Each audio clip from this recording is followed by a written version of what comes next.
Airport. These are aircraft that helped win World War II.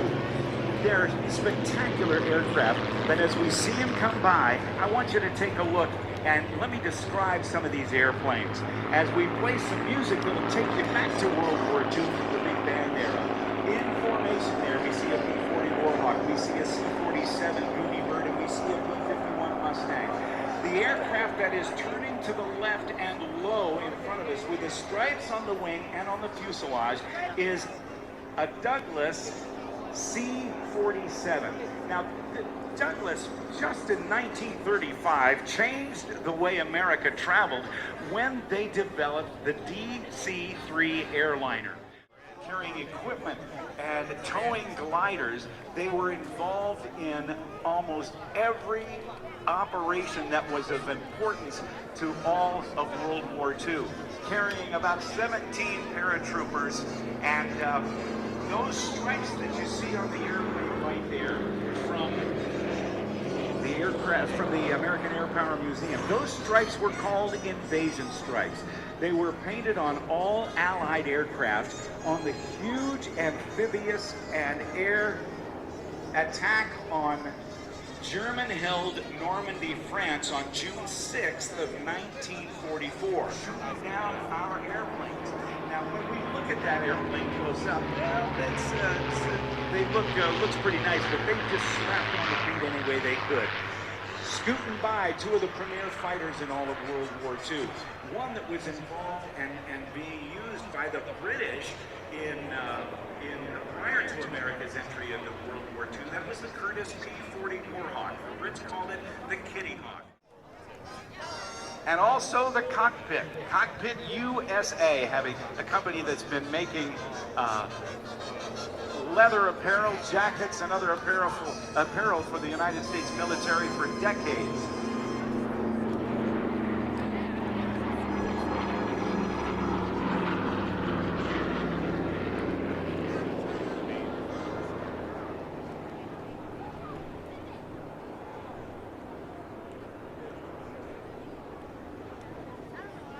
American Airpower Museum, and check it out, or tomorrow over there.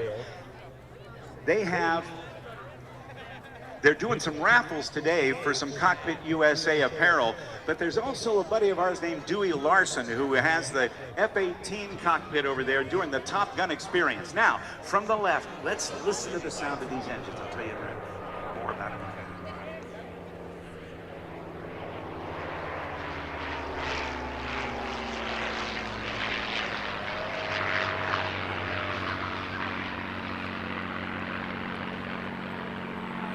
What you heard there was something that is very rare. Number one, it's a piston engine. Number two, it's different from the engines that were on the C-47 as it flew by. Okay, now listen to the sound of the radial piston engines here, how different it is from the Mustang.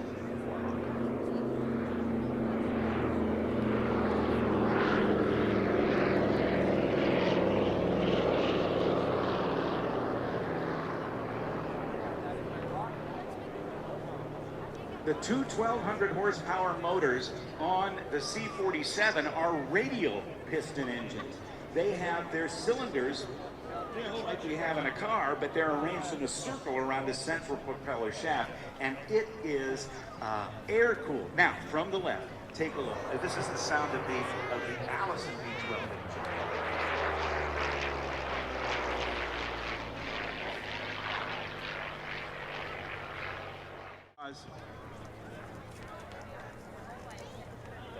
Because to start with a brand new piece of paper airplane from nothing but what they had in their heads and information they had on the wing design, to build the P-51, to build this new airplane, they decided that they could do it in 120 days. Tough to do, but they did. Legend has it that 117 days later, Palmdale, California, North American Aviation's production facility rolled off the first of over 15,600 Mustangs that were built. Let's listen to this. The other left.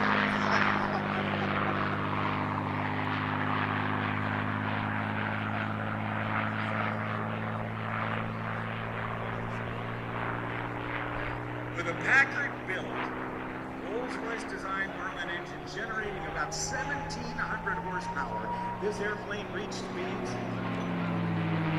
of over 425 miles per hour, and later versions of the Mustang even got up to 487 miles per hour. But at the controls, this is such an interesting story, because at the controls is a guy named Tom Richard. Tom is from Sweden, and when he was a teenager, he wanted to do two things with his life. He wanted to fly Warbirds from World War II, and he wanted to race at the National Championship air races in Reno, Nevada. And when he was 17, his grandfather gave him $2,500.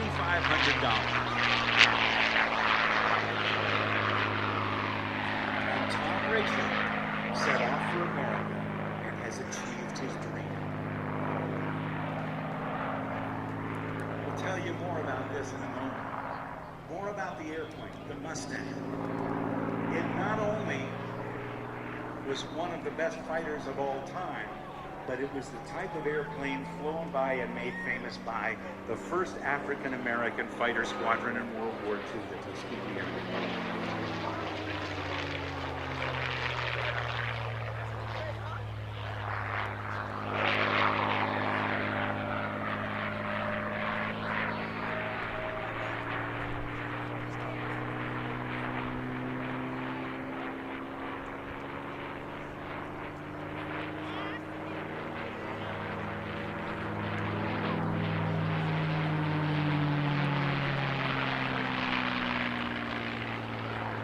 Tom has an operation in Columbia, just outside of Columbia, South Carolina. He's moved his vintage aircraft flight school there to a grass strip there. Doing 2 points of a 4-point roll on the downline. Look, if you will, at the bottom of the aircraft. You see how it sticks out at the bottom about halfway back? That is the radial. That's where they have all the, where it gets in there. Interestingly, the original design of the Mustang did not have that scoop there, and they were having trouble cooling the engines. And so they moved this back and separated it from the bottom of the fuselage with what they called a gutter.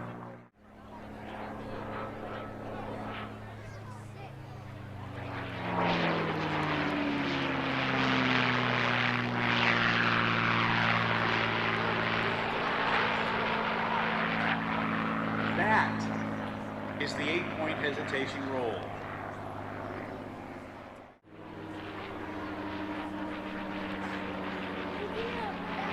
You don't see that often. That is a 9-inch pass on Mustang. That was pretty neat. I like that.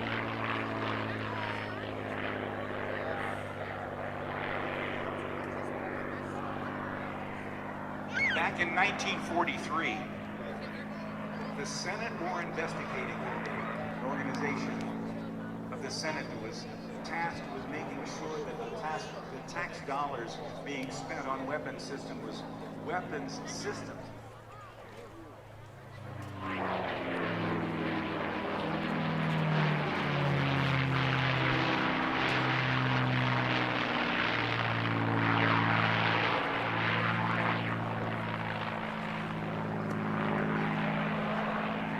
Of the 15,600 or so.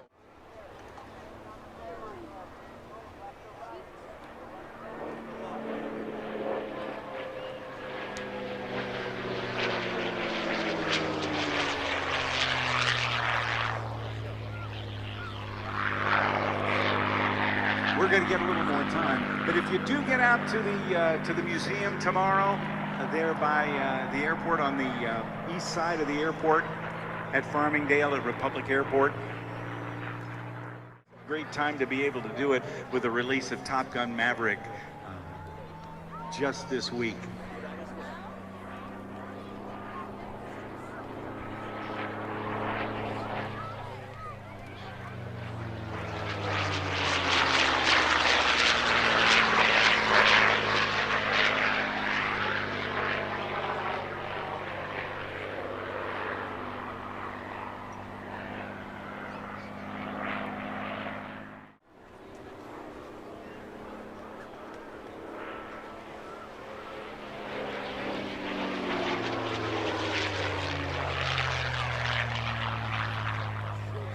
And I do believe that Tom Richard is headed back to the barn.